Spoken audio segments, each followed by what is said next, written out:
What's up, guys? Welcome back to another Doors to Deals episode. I'm your host, Caleb, and I'm here today with Will Pierce. Will is kind of our man behind the scenes, doing all our marketing at Three Doors. So you guys see these videos he puts out, everything. This is Will in the background.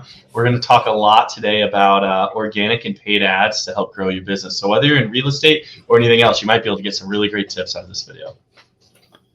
Hey, what's up, Caleb? How's it going, man? I'm doing good. It's always a pleasure when I get to talk to you because you're a fellow lover for outdoor adventure, and you live in Denver, which is my favorite place. So I always enjoy chatting with you, and we're gonna have a nice conversation beforehand about that. But now let's talk about the real stuff, making some money. For sure. And I think a lot of people they don't realize the power of video, and I think tapping into that, obviously, Shorts game and TikTok game is just absolutely blown up a lot of people's businesses to grow their pipeline. And I think people utilizing that to have conversations with customers or prospects will actually revolutionize their business. There's probably not a person watching right now that doesn't know what a short is or hasn't watched some type of short form content. I mean, it's actually absolutely taken over, in my opinion, the content game. For sure. And I think Grant Cardone and obviously Gary Vee have kind of changed the game, where now Alex Hormozy, and unfortunately everybody's kind of modeling Alex Hormozy, which I love Alex. What's up, Jim? And I think everybody's like modeling what works, right? So it's like, but a lot of people just copy exactly what works and they don't utilize what their brand is. So I think a lot of people focus on the wrong things with video. And I think once you start generating the plan and then go all in on that to fill your pipeline with leads, whether you're using short form or long form video, both can be great. I've seen people grow businesses specifically, especially nationwide, solely organic. But the guaranteed result is paid ads, because you know exactly who you can target, the age. As long as you have a good idea of who it is, you can start testing to see who your audience is, what the age group is, and what video content these people are responding to. So I think being able to test and being open to testing new ideas, which not a lot of people want to do. They get scared because they say, hey, the first video didn't work. Well, maybe what if the 15th video blew up and they don't go to the 15th video? They stop at like video 2 and they get frustrated. So I think, I hate the word consistency, but it's consistency with the right plan to be able to put those videos out. And I think when people start to realize and they start getting their mind obsessed about how these people operate and their struggles are, that you can actually start generating even more content because you know them better than they know themselves. Yeah, what do you think? Like, why is it that? Sorry, I was thinking a little back to the short form content a little bit. Why is it that people are how can people grab attention from short form and be able to continually push their brand forward to that? Because it is such a small time that you get the person's attention. Yeah, and the hooks are great. Obviously, when you know the client or the prospect, you know them inside and out. You know what their struggles are. You know what keeps them up, their challenges, their fears, and all that.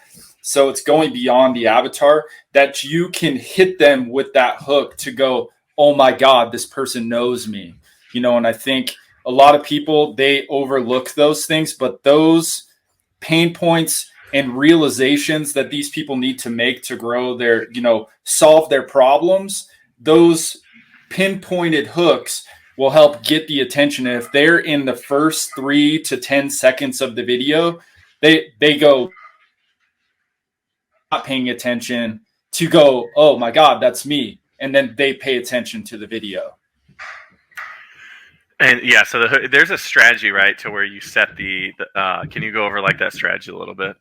Yeah. So short form. So let's say if you were going to do, under 60-second video, and it really depends on what the call to action is going to be. Do you want them to watch more, or do you want them to convert to either a lead? So I have different tiers, or we will practice different tiers where it's 3 tiers of actually content themselves. So they go on a tier base. So you have awareness, you have realization. They're realizing that there is a problem, and then you got people that are problem aware and they want to solve the problem. And this is where they want to convert. They're looking for somebody to help them. So it's almost like each tier is going to have, a different call to action. And I think so. Originally, your content should go hook, and that's going to go on the pinpoint where, make them pay attention. Then you're going to go into the structure, or let's say a rough guideline or outline of what they need to do. And then at the end, you would have your call to action where it's either watch more of the content, or some sort of, maybe you're sending them to join the email list or subscribe or something like that.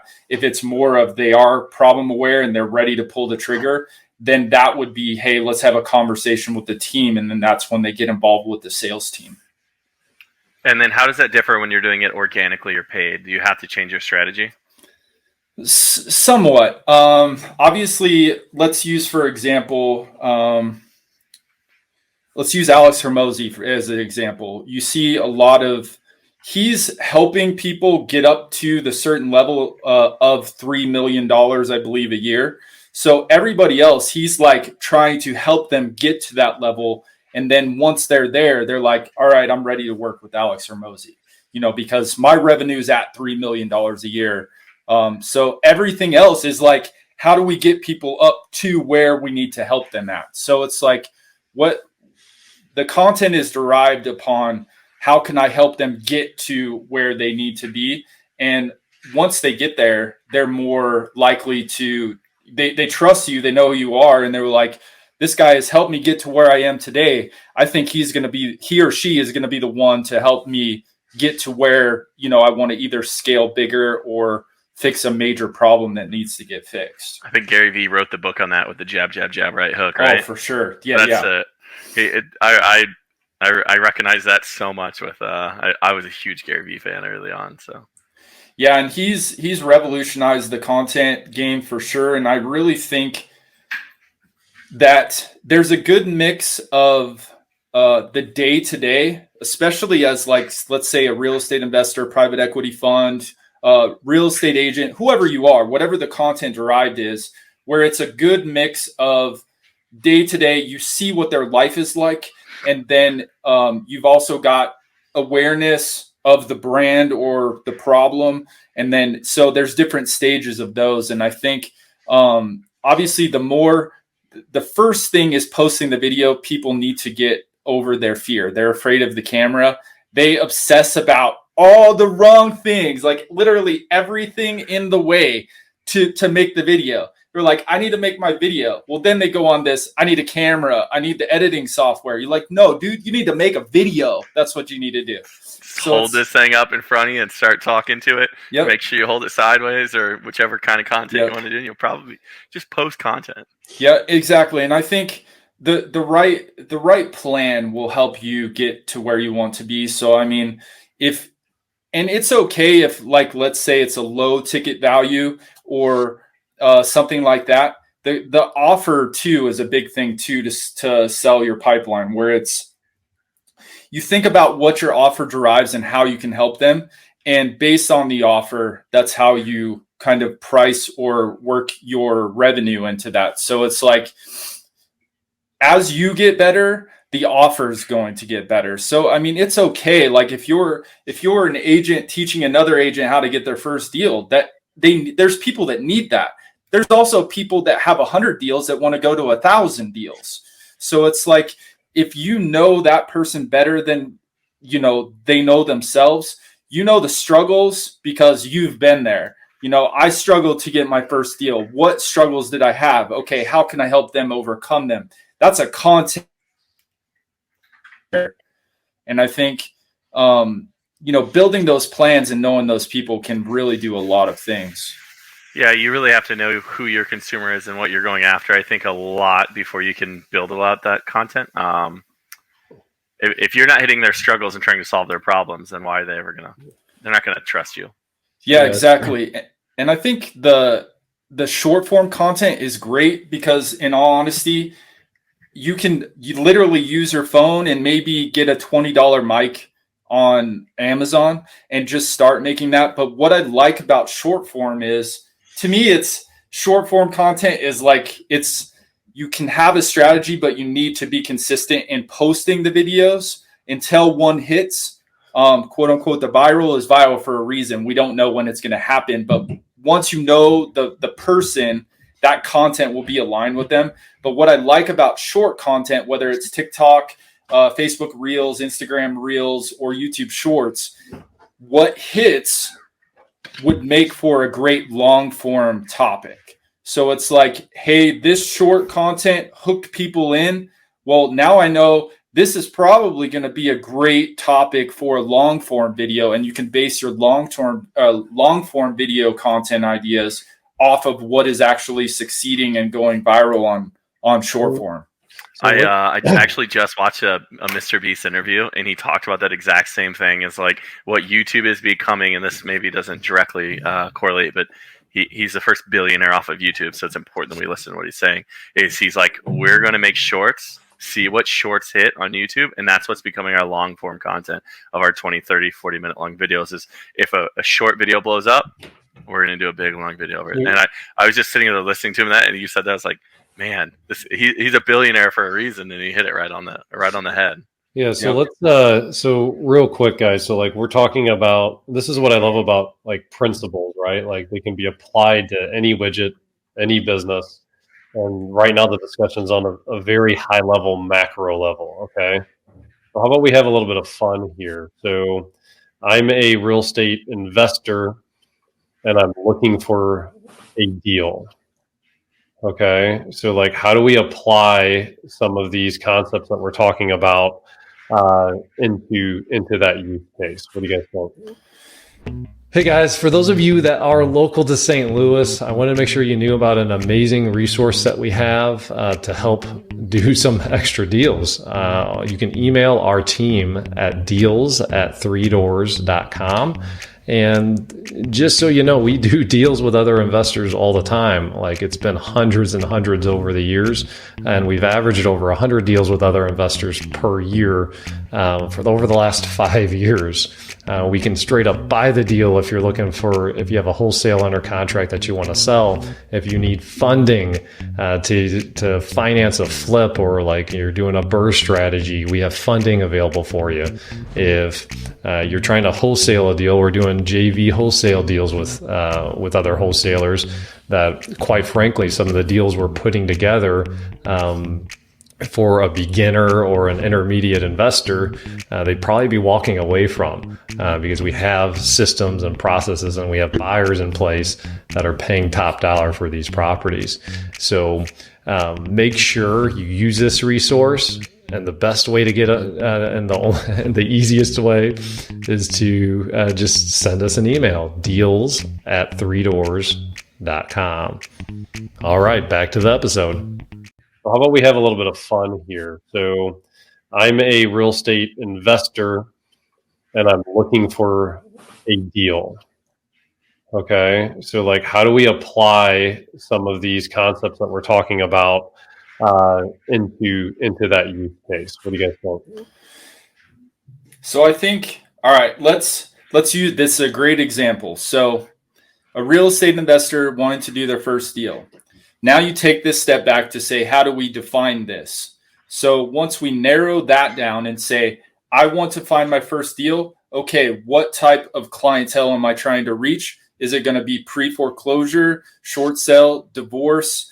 Is it going to be tired landlords? Every single one of these will have different messaging.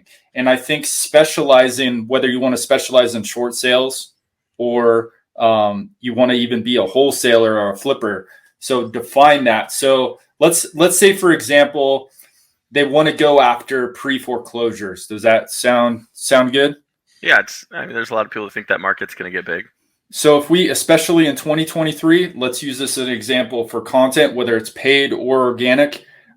This is why I like paid version of it, because you can target the specific area you want and say, versus if you go organic, you're going nationwide and the platforms are going to serve it where they want to serve it. Versus if you do content that's shorts to, let's say, Denver, Colorado, I want a flip in Denver, Colorado, so I could do a video on what the struggles are. So we know that they're struggling to pay their bills. Unfortunately, they've got bills stacking up. They're getting hammered by post notes on their door.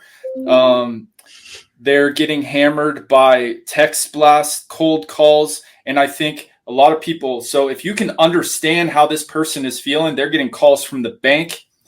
They're stressed out. So if you provide solutions that everybody else is not providing, you will actually like blow them all out of the water. Well, we've got it's such an audience that's so easy to especially that being niched. I think that's so important. Like when you're thinking about these paid ads, you have to be niched because you can directly target people that are searching for closure attorneys and doing other research, and then you can be on their TikTok feed with a sponsored ad of something like, "Are you tired of the banks calling you, trying to get your payments? Do you want to make money off your house?" Well, and not only that, so like for one, like guys, like it needs to be paid. Okay, organic and paid, like there's a time and place for both. On this strategy, it's going to have to be paid. Like I don't think that there's like it's going to work if it's not, right. And then so then how would you, so like to add to what Caleb just said, like what would be an idea on using this short to long form kind of concept? Like what would you test out, and then how would you convert it into long form? So definitely what I would do with, let's say, pre-foreclosure, if I was wanting to utilize video, I would create all these struggles of what they're going for. Those are going to be my content. I would target, I'm just going to use Denver as an example. I want to target Denver and these videos, and I'm going to, with paid ads, I'm going to test a minimum of 3. I want 3 different videos that are going to hit on those struggles. And then what I'm going to do is test that audience. And we've got so many great softwares out there, Batch Leads, PropStream, all those where we can go in and target the pre-foreclosures. You can extract that list and load it to either Google or Facebook. And then what we do is we're going to put a dollar spend on it. And what I like to do is typically you'll load that audience to Facebook or Google, and you'll test. You can start with $5 a day, but if you've got the budget, I would recommend going at least $25 a day, depending on how big that audience is. If it's only 1,000, $5 a day would be a great place to start. You'll test those 3 videos that you made and see which one responds. And what I like about the organic strategy afterwards is you can also make a list of 10 additional videos that if they did not respond to the ad, you can retarget those people and say something completely different, that maybe there's 7 different ways that we could stop pre-foreclosure, and you're hitting them on the back end with a retarget strategy to see if you can convert the people that may have saw your ad but did not go through your system. Yeah, and make sure you're giving them value. That's the number one thing I would say is like, don't just tell them you can buy their house. Like there's got to be different strategies that you can help show these people, and be the person that just provides way more value than just the person that's like, I just want to buy your house because you're in a tough spot. If you're able to help them and truly help some people, it's going to help you get referrals and things like that too. Yeah, and I think the opportunity, and this is where a lot of creative finance is coming in, where there's a lot of dead deals where you're providing additional resources where just maybe the wholesaler that's coming in, that's giving them, a wholesale offer, which to a lot of people is not attractive. Whereas if you come in and do a subject to or something like that, you're providing an additional source, opportunity to close the deal, and while also helping that person that's struggling out. So you being refreshing to provide them with options and knowing how to talk with them and sell with them, to be able to help them navigate that situation and help make help them make the best decision for them, as well as help them solve the problem. You'll get a lot done.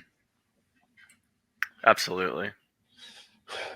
Yeah, I mean, you guys, I'm even thinking like, okay, from a networking play, like if you want to connect a network with agents, like what are some ideas you can do with that? And there's so many different use cases that you can do from these concepts. How do you get good at it?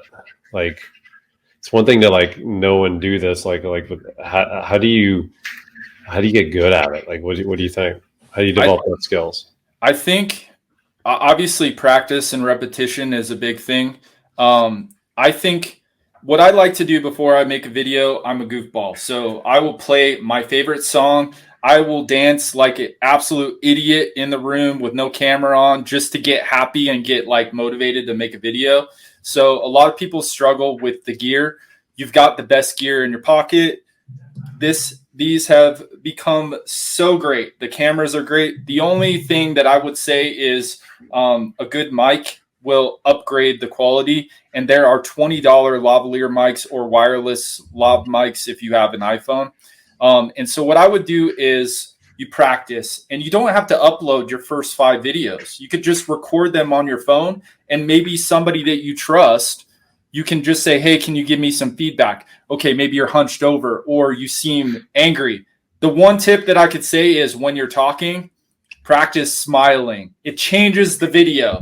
It's hard to do because you don't think about it. It's like you've got like and you could see tonality easily in the video, but smiling can be a great thing. Repetition and practice and confidence on camera. And I think one of pull out a rough guideline of the script that you want to say. And there are 2 options here. You can either get a teleprompter, which does cost money, or you can print it out. And what I like to do is you have a piece of paper with each line and just hit enter afterwards. And you can actually just read the line 3 times and take the best take out of that. And what you can do is then use something like Splice, Capterra, and I think there's a couple other free video apps on your cell phone that you could use to actually edit the video together. TikTok has one too. Trying to think what the name of that is. CapCut. Sorry, I couldn't think of what it was, but it's a editor from TikTok. And once you start going, the biggest thing is doing the first video. Now you analyze the video and say, there were a lot of ums and ahs and a lot of fillers, is pull those out. And I think, once you get there, you're going to see the 1% change with every video you do. Yeah, everybody, they try to look at like the top people at their videos today, but if you go back and watch their old videos, they're pretty rough. I mean, everybody gets better and improves and gets more confidence, and you don't have the ums and ahs, and you learn how to talk in front of a camera. But you won't do that until you just hold this thing up in front of your face over and over and over and over. Yep. And I think once you get to there's obviously the first video, there's certain fears. Once you post your first video, like, that wasn't that bad. Then you can actually start honing it. And after you get to 10 videos or 100 videos, then your 100th video, you might look at things like learning the skills of public speaking and stuff like that once you get to that level. But I think once you can actually evaluate yourself, how you look and how you respond on camera, it'll revolutionize how these videos work. And a good producer, director, DP will also do very well too. So, I mean, if you do have the revenue, somebody managing the camera for you will help. But I think if you're completely new and have a lower budget, doing that will, I would start with what you have and bootstrap it for sure. Cool. Thanks for all that. That was for everyone listening, that was a ton of information so far. What are some other really, really good tips? Any last final tips you can think of to add on? I would start with one platform. Everybody tries to take on too much. They want to be on Instagram, Facebook, YouTube, TikTok, all of them. It's so much to handle in the beginning when you're getting started. And that's why I love YouTube. They've got long form and short form. And then once you get good, you get your flow, you get your editing flow and posting, then add on another one, add on Facebook Reels or Instagram Reels or TikTok. But don't try to take on too much. So I would say phase 1, start with one platform and learn it inside and out, and then scale up to the second platform and add them in incrementally. That's a really good tip. I love that. Okay, well, hey, Will, how do people get a hold of you if anybody wants more info from you? I'm actually currently rebranding, but currently it's staticstudiosmarketing.com. staticstudiomarketing.com. Just go to the website, and then there's a contact form over on the website. Yeah, it'll get you in touch with me for sure. Cool. Well, right. Thank you very much for your time. Awesome. It was so good chatting with you guys. That's a wrap, guys. For additional resources, go to doorstodeals.com. And don't forget, we're already generating over $186,000 per month in passive income for people in our world. And we're just getting started, and we can help you out as well. So if you want to grow your passive income, we have multiple options available. The first step is for us to get to know each other better. Give us a call or send us over a text message at 314-310-4886 to get started. And finally, go out, live your purpose, and above all else, go after your dreams. Till next time. Thanks for tuning into this show. For more episodes and resources that will unlock doors to deals, check out our website, doorstodeals.com.